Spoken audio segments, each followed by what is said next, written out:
중국 관내 항일 무장투쟁사는요. 여기 한번 보세요. 이건 지도 안 그리셔도 됩니다. 여기가 우리가 만리장성이거든요. 그 만리장성 요 밑에 쪽을 중국 관내라고 해요. 그러니까 우리가 만주 이런 데는 중국이라고 부르지 않습니다. 독립운동사에서도. 그러니까 만주 이런 지명을 쓰죠. 그리고 여기를 우리가 중국 관내라고 불러요. 그러니까 뭐 일반적으로 그냥 중국 본토 이렇게 보시면 될 것 같아요. 그럼 이제 중국 본토에서의 항일 무장투쟁사는 언제부터 시작되느냐? 35년부터 시작을 해요. 그러면 35년도부터 무장투쟁이 됐느냐? 아니에요. 실제로 된 거는 언제 된 거냐면 중일 전쟁 터지면서부터 한국 사람 중에 이제 중국군을 도와주는 이제 한국 군인들이 생기죠. 여기서부터 이제 그러니까 여기서부터 중국 관내 무장투쟁사가 시작되는데 중일 전쟁이 터지자 만들어진 독립군 부대가 있을 거 아니에요. 중국 관내에서. 그 독립군 부대를 이해하려면 35년도부터 시작을 해야 돼요. 몇 년도부터?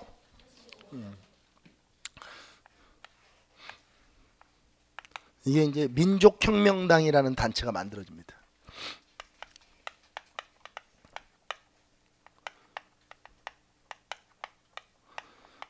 이게 난징에 세워져요. 어디에? 난징이라는 지역에 민족혁명당이 창당이 됩니다. 이 민족혁명당이 만들어진 이유를 먼저 좀 얘기해 볼게요. 이 35년이면 대한민국 임시정부가 이동 중일 때예요. 그러니까 32년에 윤봉길 의거, 홍코공원 의거가 있고 나서 일본이 상하이를 먹고 이후에 이제 그 전에 상하이를 먹고 홍코공원 의거가 있고 나서 일본군이 이 열이 받아가지고 막 김구도 이제 수배를 당하고 뭐 이러면서 이제 임시정부를 색출하기 위해서 굉장히 노력을 할 때거든요. 그래서 임시정부가 도저히 상하이에 있지를 못하고 이동 중일 때예요. 그러니까 임시정부가 이동 중이라는 것은 중국 관내에서 독립운동 단체를 규합할 수 있는 새로운 단체의 필요성이 인식되고 있을 때예요. 그러니까 임정을 대체할 수 있는 단체의 필요성. 근데 여기서 지금 공부하시는 분들 중에 임시정부를 안 배우신 분들도 많이 있을 텐데 이제 안 배우면 이게 조금 어려움은 있어요. 역사는 이게 제가 뺐는데 역사는 시간의 파도 위에 몸을 맡기고 가는 거거든요. 근데 그 중간에 시간의 파도를 타지 못하고 여기까지 오면 실제로 어렵죠. 그거는 이제 특강이니까 좀 감안을 해주셔야 돼요. 실제 수업에서는 시간 순서대로 가는데 임정은 이동 중이다. 그래서 중국 관내의 독립운동 단체를 연합할 목적으로 만들어져요. 그러니까 쉽게 얘기하면 임정을 뭐 할 수 있는, 대체할 수 있는 단체의 필요성이 생긴 거죠. 일본에 의해서 임정이 너무 이렇게 추격을 당하고 있다 보니까 중국 관내의 독립운동 세력 연합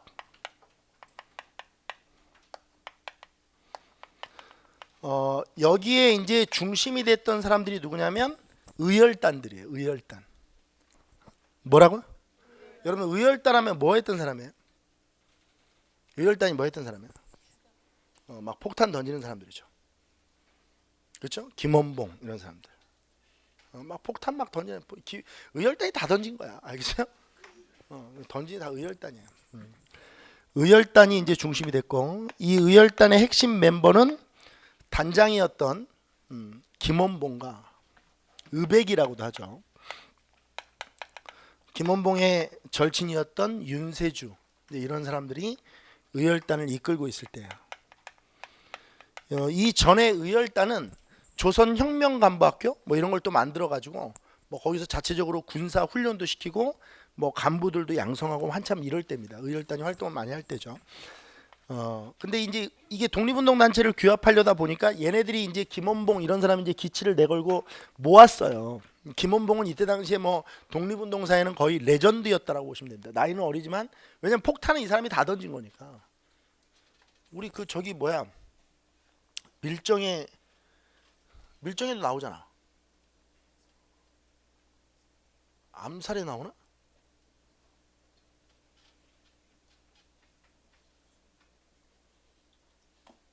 송강호 나오는 게 밀정 아니야? 거기에 이병헌 나오잖아. 이병헌 안 나와? 아, 암살에도 나오는데 이병헌 얘기하려고 싶은 거야. 이병헌. 그 이병헌이 김원봉 역할하는 거 아니야? 밀정에서? 의열단에 이제 김원봉이 주축이 돼서 이걸 만들려고 하니까 독립운동 세력이 크게 호응을 해줘요. 그래서 이때 당시에 이제 조소왕, 이 조소왕은 이때 당시에 이제 한국독립당이라는 당을 30년에 만들었었거든요. 이 한국독립당은 우리가 아까 전에 배웠던 북만주에 있던 한국독립당 있죠. 혁신의회. 혁신의회가 한국독립, 그거랑 아무 상관이 없어요. 이름만 같은 거예요. 조소왕의 한국독립당. 그 다음에 이게 35년이죠. 우리 아까 전에 저거 이거 기억나요? 이거? 이게 이렇게 연결되는 거야. 지청천이 바로 여기로 합류하기 위해서 이동한 거야. 어? 지청천. 이런 사람들이 이게 다 들어가 있는 거야. 근데 문제는 뭐냐?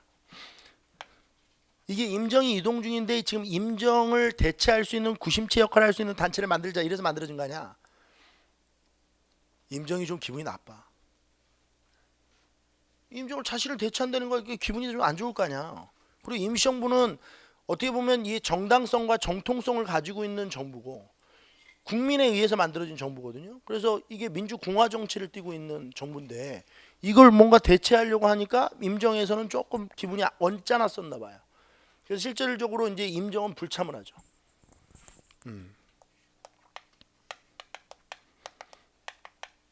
여기서 이제 김구가 불참을 한 거예요.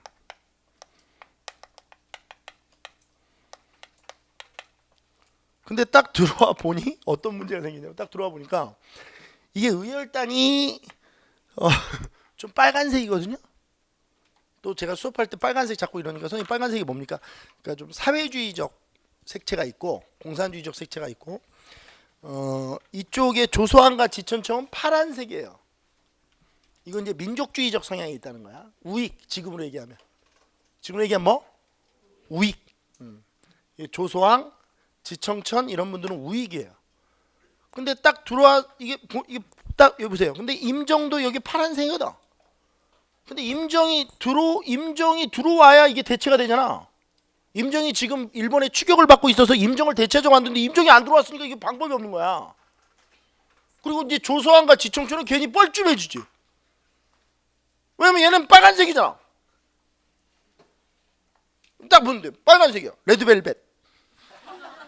뭐 카페트도 빨간 거 깔려 있고. 그러니까 이제 조소왕과 지청천이 좀 입장이 그래서 결국 민족혁명당에서 탈퇴를 하죠.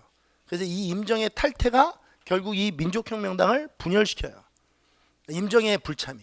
그리고 이 임정은 되게 재밌는 게 임정은 이게 이제 열이 받았다기보다는 임정은 좀 기분이 안 좋았을 거예요, 실제로도. 그래서 임정은 자체적으로 한국국민당을 만들어요. 그러니까 정부를 지켜줄 당이 필요하다. 그렇다면 우리가 만들겠다는 거죠. 임시정부를 지켜줄 당을 우리가 만들겠다. 임정은 불참하면서 한국국민당을 창당합니다.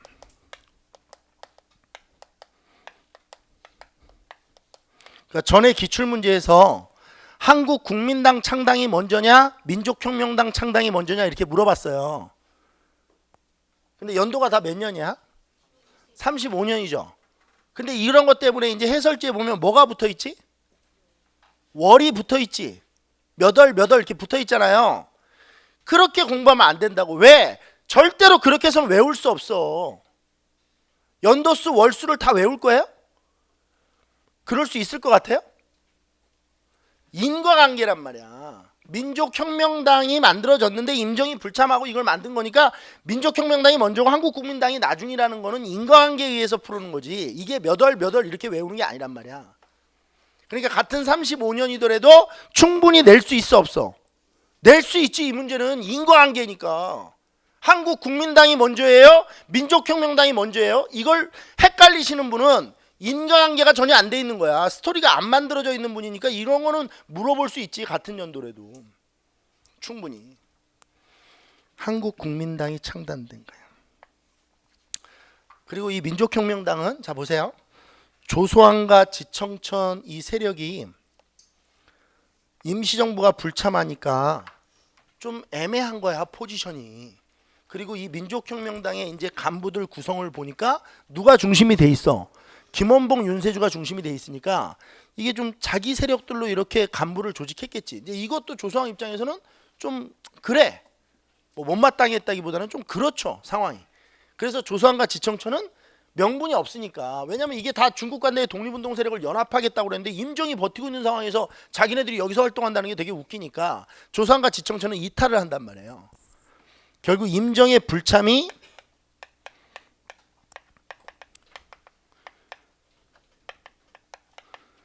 이 사람들을 이탈하게 만들죠.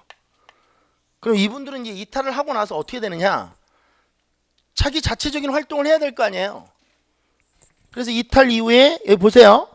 조소왕은 자신이 가지고 있던 한국 독립당을 다시 재건해요. 이 한국 독립당을 갖고 들어왔잖아. 그러니까 다시 재건한다고.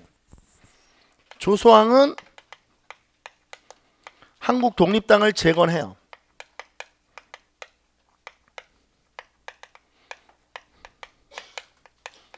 근데 여기서 문제가 지청천이 원래 북만주에 있을 때 어느 당에 있었어? 한국 독립당에 있었잖아. 그럼 지청천도 한국 독립당에서 활동을 해야 되는데 이게 이름이 겹치잖아 지금. 그잖아.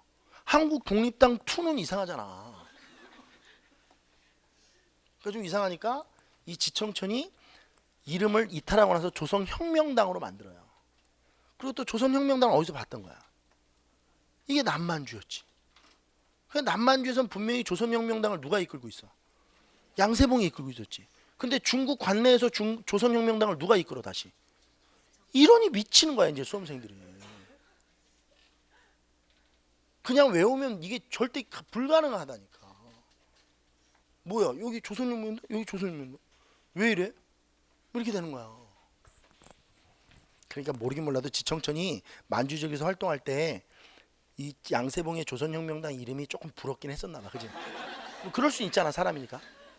그지? 우리 뭐 짬뽕 먹을 때 짜장면 먹고 싶은 것처럼. 응? 지청천의 조선혁명당이 창단된.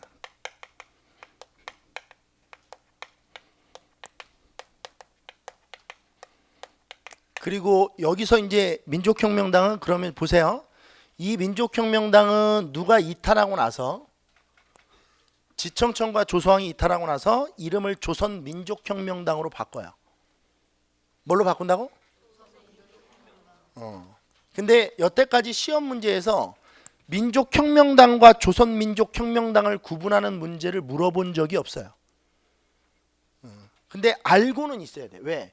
민족혁명당은 조소왕 지청천이 들어있던 데고 조선민족혁명당에는 조소왕 지청천이 없다는 거야.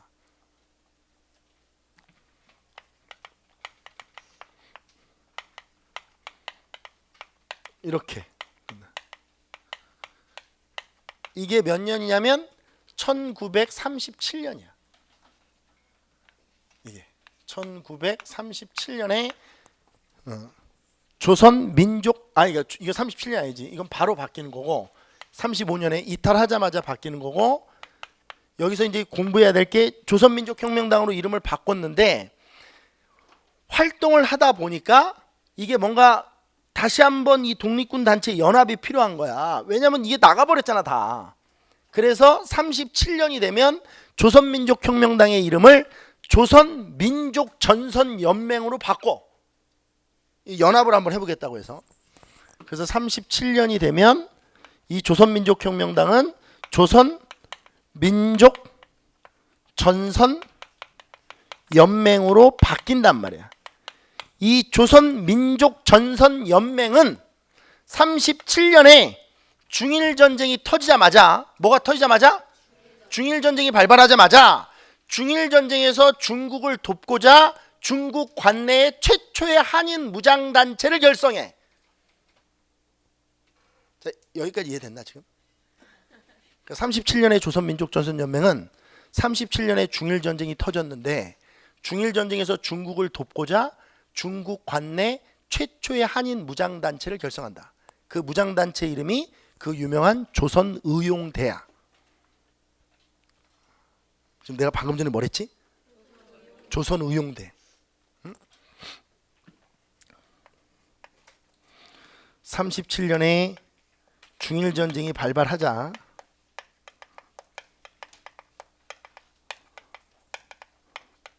중일전쟁 참전을 목적으로, 중일전쟁 뭐를 목적으로?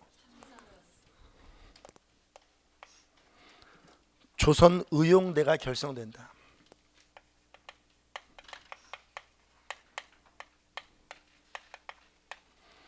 그러니까 조선의용대는 어디서 결성한 거예요?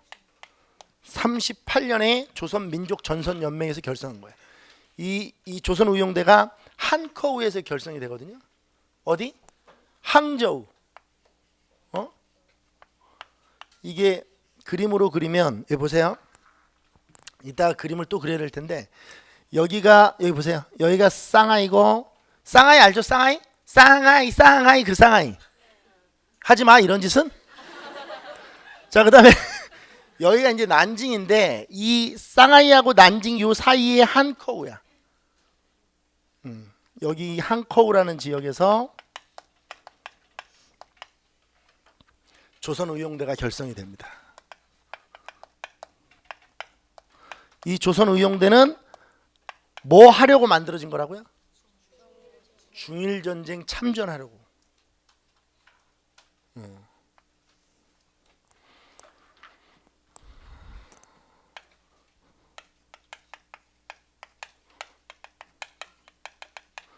실제로 중일전쟁에 참전을 하는데 중일전쟁에 참전해서 이들이 했던 활약상이 뭐냐면 간단해요. 일본 중국군과 합쳐서 이렇게 일본군을 막 전투를 했느냐? 그게 아니에요. 중국군이 딱 봤을 때 얘네들을 요긴하게 써먹고 싶은데 중국 입장에서는 그랬을 거 아니야. 왜? 얘네들은 일본과 싸우는 거는 중국 입장에서 보면 자신보다 훨씬 선배님들이지. 우리가 언제부터 싸웠어? 지금 3시간 넘었단 말이야. 얼마나 선배들이야. 그러니까 이 중국 입장에서는 이 선배들을 그냥 이렇게 전투병으로 쓰는 게 아니고 좀 전술적으로 배치를 하고 싶었나 봐. 그래서 이제 배치한 게 뭐냐면 제일 많이 배치한 게 첩보전이야. 이 사람들이 이제 일본 군대로 막 투입되지. 왜? 일단 조선의용대의 제일 강점이 뭔지 알아요? 다 일본말을 잘해. 왜? 일본 식민지였으니까. 그리고 이 조선의용대 애들 중에는 일본 육사 출신이 있어. 그러니까 활동하기가 너무 편리하죠. 그리고 여기서 정보를 빼서 주는 거야 중국인들한테. 일본인들 이렇게 있는데 이렇게 들어가 봐. 못 찾아. 뭐 아리가또 이러지 않는 이상, 발음 이상하게 하지 않는 이상 못 찾는단 말이야. 첩보 활동을 주로 하죠. 그래서 뭐 포로 신문이라든지 암호 번역 이런 것들 주로 하죠. 포로 신문,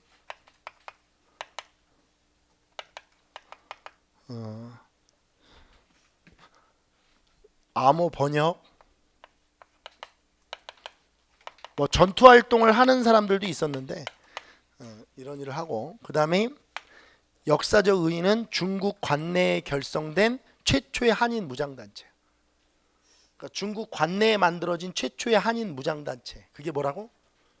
조선의용대야. 중국 관내에 결성된 최초의 한인 무장단체가 만들어지는 거예요. 무장단체. 일단 조선의용대를 여기까지 정리를 해놓으시면 돼. 그럼 이제 이쪽으로 와봐. 여러분들이 이제 이 중국 관내 독립운동사를 왜 싫어하는지 얘기해줄게. 자, 37년에 조선민족전선연맹 만들어졌지. 그죠? 근데 이게 이름이 길지. 이런 외우기가 쉽지가 않아, 그지? 그래서 한국국민당이 매우 열받아해요. 이렇게 이름을 길게 만들면 공시생들이 공부하기가 어렵지 않느냐? 응? 니네만 공시생을 어렵게 할 수 없다. 우리도 좀 어렵게 만들어 보겠다. 중심은 우리가 돼야지 왜 니네가 되냐?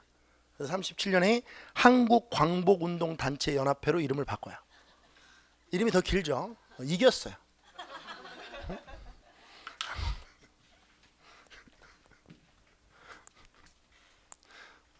수업을 듣다 보면 이게 어떤 게 문제가 나올 건지 모르겠죠. 그렇죠? 자꾸 장난을 하잖아요. 그럼 그게 나오는 거야. 내가 얘기했죠. 강사 행동에는 이유가 있다고.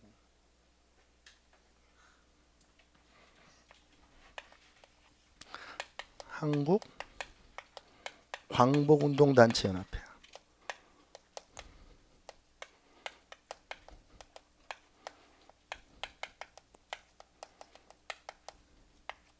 봐봐.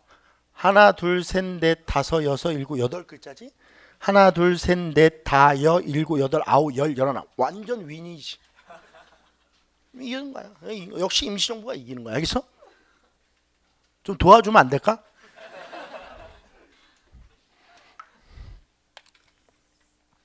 한국광복운동단체연합회다.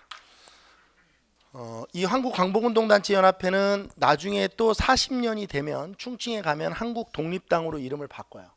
이 한국독립당은 또 아까 전에 배웠던 한국독립당 이런 거랑은 아무 상관이 없어요. 그냥 이름이 같은 거니까. 북만주에도 한국독립당이 있었죠.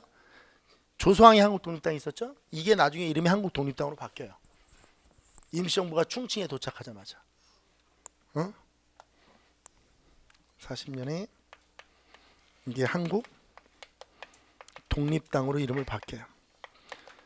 이 한국 독립당이 창당되면서 이게 이제 충칭인데요. 어디라고요? 충칭, 중경에서 이게 만들어지면서 이 한국 독립당은 중국 관내에 있던 민족주의 세계 정당이 연합을 한 겁니다. 자, 여기서 한번 보시죠. 중국 관내의 민족주의 세계 정당이 뭘까요? 절로 가면 한국국민당하고요. 조소왕이 한국독립당, 지청전의 조선혁명당. 이게 민족주의 세계 정당이에요. 그러니까 여기 한국국민당, 조소왕이 한국독립당, 지청천의 조선혁명당이 합쳐져서 충칭의 한국독립당이 된 거예요. 이게 대한민국 임시정부의 여당 역할을 해요. 해방 때까지. 무슨 역할을 한다고? 여당. 문재인 정부의 여당은 어디예요? 말하고 싶지 않아요? 더불어민주당. 그죠? 더불어민주당. 그러니까 임시정부의 여당 역할을 하는 거예요. 민족주의 세계 정당의 연합.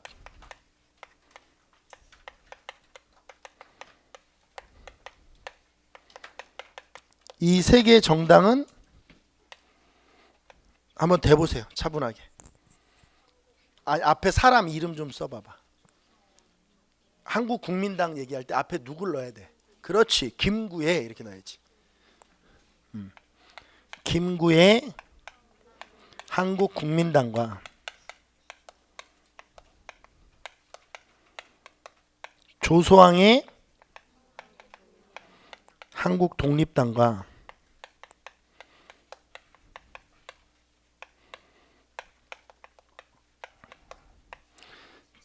지청천의 조선혁명당이 하나가 돼서 한국독립당이 된 거예요. 선생님, 저희는 지금 항일 무장투쟁사 하는데요. 그러니까 이게 배경 지식이 중요하다는 거야. 이 40년에 한국독립당이 만들어지고 나서 이게 임시정부의 여당이죠. 그럼 임시정부의 여당이 만들어졌으면 임시정부의 뭐도 만들어졌겠어? 독립군 부대도 만들어졌겠지. 그렇게 해서 만들어진 게 한국광복군이야. 뭐라고? 그래서 한국광복군의 총사령관이 자연스럽게 누가 되는 거야? 그래. 그리고 나중에 보면 이 김구는 주석이 되고 조소왕은 삼균주의라고 하는 걸 41년에 발표하면서 대한민국 건국 강령을 반포한단 말이야. 그러니까 이분이 이제 이 세 분이 엄청난 역할을 해내는 거죠. 한국 광복군이 창설된다. 이 한국 광복군은 이따가 다시 한번 얘기를 할 텐데 여러 가지 활동을 하는데 그 중에서 대일 대독 선전포고를 해요. 41년에. 그러고 나서 제일 큰 일은 뭐냐면 미국 OSS의 지원으로 국내 진공작전을 계획하죠. 미국의 잠수함을 빌려서 우리나라에 들어가기로 했는데 히로시마 나가사키의 원폭이 투하되면서 이게 이제 좌절되죠. 그래서 김구 선생님은 이 국내 진공작전 실패한 걸 되게 아쉬워하죠. 이게 우리나라 한국 광복군이 들어가 있을 때 해방이 됐어야 되는데 우리가 어떠한 역할도 하지 못했기 때문에 해방 이후에 우리나라 정치적인 어떤 이 부분에서 어려움이 있을 것이다. 이건 뭐 김구의 예상이 적중합니다. 바로 미 군정이 시작되니까 우리나라에서. 그러니까 매번 얘기하지만 자기 힘으로 얻은 거 아닌 거 있죠. 그건 자기 거 아니에요. 김구는 그걸 알고 있었던 거죠. 물론 우리나라가 미국에 의해서 독립했다는 얘기는 아니에요. 우리나라에 끈질긴 독립투쟁이 있었는데 결정적인 순간에 어떤 역할을 못 하잖아요. 그럼 이후의 정치 상황이 어려워져요. 돈을 주고 사는 평화. 요즘 문재인 정부가 공격을 많이 당하죠. 그리고 동맹국의 어떤 힘을 빌린 평화 이런 거는 세계 역사에서 가장 콧방귀 끼는 거예요. 강력한 힘으로 무장해야 주변국들도 동맹을 맺는 거고, 만약에 미국이 우리랑 동맹을 맺었다 그럼 미국도 얻는 게 있으니까 동맹을 맺어주는 거예요. 우리가 막 비리비리 싸고 있는데 미국이 동맹국이야? 그런 얘기 안 해요. 누가 그런 얘기 하겠어요? 그렇잖아요. 친구 사이에도 그런 얘기 안 해. 친구가 좀 잘 나가잖아. 그러면 야, 얘 내 친구야 이렇게 소개도 시켜주고 그래. 내 친구가 비리비리 하고 있잖아. 그러면 소개시켜주지도 않아. 부르지도 않고. 국제사회는 더 그래. 그러니까 우방 같은 건 없는 거야. 우리가 힘을 갖고 있어야 우방도 생기는 거고 지킬 수도 있는 거야. 그거는 만고불변의 진리야. 만고불변의 진리. 한국 광복군을 창설한 게 의미가 있는 거는 바로 이런 거야. 우리나라 임시정부에 직할 부대가 있었다는 거죠. 그래서 훈련도 받고 뭐 영국군과 함께 인도 미얀마 전선에도 참전하고 막 이런 성과가 있었기 때문에 김구는 내심 해방 이후에 이 한국 광복군이 대한민국 국군으로 딱 바뀌는 순간 이제 우리나라가 만들어질 거라고 봤던 거예요. 근데 느닷없이 막 히로시마 나가사키 원폭이 투하되면서 일본이 막 급작스럽게 패망을 하고 국내 진공작전을 해보지도 못하고 이런데 막 미군이 바로 들어오고 막 이러니까 게임 오버지 뭐. 그러니까 그 농담이 아니죠. 그건 뭐 사건이니까 그때 진짜 일장기 내려가고 성족이 올라간 거야. 태극기가 올라간 게 아니고. 그래서 김구가 안타까워했던 게 그 현실이죠. 일장기가 내려왔으면 뭐가 올라갔어야 되는데 태극기가 올라갔어야 되는데 성조기가 올라가니 김구가 이 한국 광복군을 만들 때부터 계획했던 모든 것들이 실제로 이루어지지 못했던 거죠. 그래서 해방될 때 김구의 그 백범일지 보면 뭐 외놈들이 항복을 했다고 이러면서 깜짝 놀래하죠. 큰일이다. 조금 있다가 하지 이 새끼들. 국내 진공작전, 이게 이제 이 국내 진공작전이라서 시험에 많이 나오는 거죠.